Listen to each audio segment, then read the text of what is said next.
Good morning everyone. आज के व्याख्यान में हम अर्जित अवकाश वेतन के बारे में अध्ययन करेंगे। जैसा कि हमने पिछले व्याख्यान में वेतन के स्थान पर मिलने वाले लाभ जैसे ग्रेच्युटी, मासिक पेंशन, एक मुश्त पेंशन, क्षतिपूर्ति, स्वैच्छिक सेवानिवृत्ति पर प्राप्त राशि, महत्वपूर्ण व्यक्ति बीमा पॉलिसी के अंदर प्राप्त राशि, नोटिस अवधि पर प्राप्त वेतन, नौकरी ग्रहण से पूर्व एवं निवृत्त के पश्चात वेतन, विभिन्न भविष्य निधियों से प्राप्त राशि आदि के बारे में पढ़ा था। आज हम अर्जित अवकाश के बारे में विस्तृत करेंगे।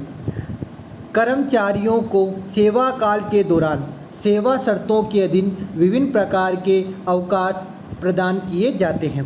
ये अवकाश या तो कर्मचारी द्वारा उपभोग किए जाते हैं या सेवा शर्तों के अनुसार उपभोग नहीं किए गए अवकाश या तो समाप्त हो जाते हैं या उनके स्थान पर अर्जित अवकाश अवधि में जोड़ दिए जाते हैं या इनके स्थान पर नकद राशि कर्मचारी द्वारा आवेदन करने पर प्राप्त की जा सकती है। इस प्रकार के अर्जित अवकाशों का नकदीकरण सेवा काल के दौरान अथवा सेवानिवृत्ति या मृत्यु पर किया जा सकता है। अर्जित अवकाश वेतन से संबंधित आयकर अधिनियम के प्रावधान इस प्रकार है, जिसमें दो पार्ट किए हुए हैं। पार्ट फर्स्ट सेवा काल के दौरान प्राप्त अवकाश वेतन और पार्ट सेकंड सेवानिवृत्ति पर प्राप्त अवकाश वेतन। नंबर 1, सेवा काल के दौरान प्राप्त अवकाश वेतन। सेवा काल के दौरान प्राप्त किया गया अर्जित अवकाश का वेतन सभी प्रकार के कर्मचारियों के लिए पूर्णतः कर योग्य है, चाहे कर्मचारी सरकारी हो या गैर सरकारी। नंबर 2, सेवानिवृत्ति पर प्राप्त अवकाश वेतन। इसमें दो स्थिति है। नंबर 1 सरकारी कर्मचारी की दशा में और नंबर 2 गैर सरकारी या अर्ध सरकारी एवं स्थानीय सत्ता के कर्मचारी की दशा में। नंबर 1 सरकारी कर्मचारी की दशा में केंद्रीय एवं राज्य सरकार के कर्मचारियों को सेवानिवृत्ति के समय प्राप्त अर्जित अवकाश वेतन पूर्णतः करमुक्त होता है। सरकारी कर्मचारी की मृत्यु सेवा में रहते हुए हो जाती है तो उसके उत्तराधिकारियों को प्राप्त अर्जित अवकाश वेतन पूर्णतः करमुक्त होता है। नंबर 2 गैर सरकारी, अर्ध सरकारी एवं स्थानीय सत्ता के कर्मचारी की दशा में सेवानिवृत्ति और प्राप्त अर्जित अवकाश वेतन निम्न सीमाओं में से न्यूनतम राशि तक करमुक्त होता है। नंबर 1 वास्तव में प्राप्त अर्जित अवकाश वेतन की राशि। नंबर 2 10 माह का औसत वेतन के आधार पर वेतन। औसत वेतन की गणना सेवानिवृत्ति के तुरंत पूर्व के 10 माह की अवधि के प्राप्त या प्राप्य वेतन के आधार पर की जाती है, अर्थात जिस दिनांक को अवकाश ग्रहण करता है उस दिनांक से पूर्व के 10 माह।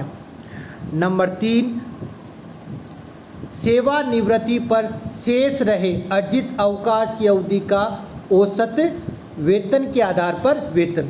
यदि कर्मचारी को एक वर्ष में 30 दिन से अधिक का अवकाश मिलता है तो अधिकतम एक वर्ष के लिए 30 दिन का अवकाश मानते हैं। निवृत्ति पर शेष रहे अर्जित अवकाश ज्ञात करते हैं, उसके औसत वेतन के आधार पर ज्ञात करेंगे। और नंबर 4 अधिकतम राशि जो 3 लाख रुपए है। इन चारों में जो राशि कम होगी उसको टैक्स फ्री किया जाएगा और बाकी को टैक्सेबल किया जाएगा। यहाँ वेतन का अर्थ है मूल वेतन प्लस महंगाई भत्ता जो निवृत्त के लाभों के लिए है प्लस कमीशन, इन सब को शामिल करके वेतन ज्ञात किया जाएगा। अब इसको समझने के लिए एक एग्जाम्पल देखिए, जैसे कि एक्स जो एक निजी कंपनी का कर्मचारी है, 30 जून 2019 को कंपनी से 25 वर्ष 10 माह की सेवा कर सेवानिवृत्त हुआ। सेवानिवृत्ति के समय उसे उसके नियोक्ता से 5,40,000 रुपये अर्जित अवकाश वेतन प्राप्त हुआ। निम्नलिखित सूचनाओं से अर्जित अवकाश वेतन की कर योग्य राशि ज्ञात कीजिए, जिसमें नंबर 1 सेवानिवृत्ति के समय प्रति माह वेतन 24,000 रुपये। नंबर 2 1 मार्च 2018 से 28 फरवरी 2019 तक वेतन 22,000 रुपये प्रति माह है, तत्पश्चात 24,000 रुपये प्रति माह है। नंबर 3, सेवा अवधि में ली गई छुट्टियां 15 माह है और प्रत्येक पूर्ण वर्ष की सेवा के लिए मान्य अवकाश अवधि 1.5 माह है। यहाँ एक बात ध्यान रखिए, सेवा अवधि का मतलब होता है पूर्ण सेवा अवधि। जैसे कि मान लीजिए इसमें आपके जो सर्विस दे रखी है वो दे रखी है 25 वर्ष 10 माह, तो इसको 25 वर्ष की सेवा ही माना जाएगा। अब इसमें हमें 4 चीज़ें ज्ञात करनी है। सबसे पहले वास्तव में प्राप्त राशि जो हमें 5,40,000 रुपये प्राप्त हुई थी। नंबर 2, 10 माह का औसत वेतन।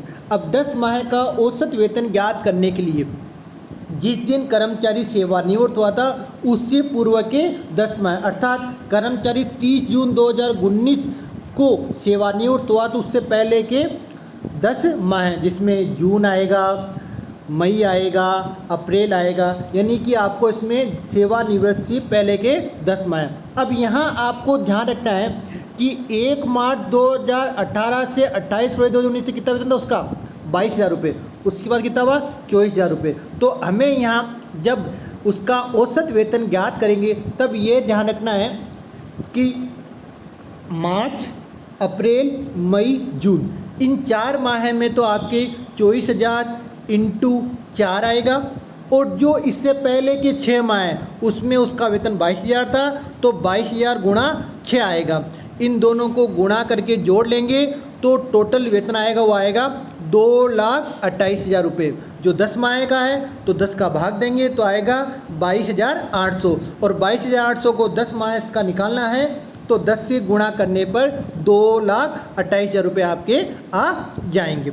उसके बाद नंबर 3 है कर्मचारी के जो खाते में है वो कितनी छुट्टियां शेष है।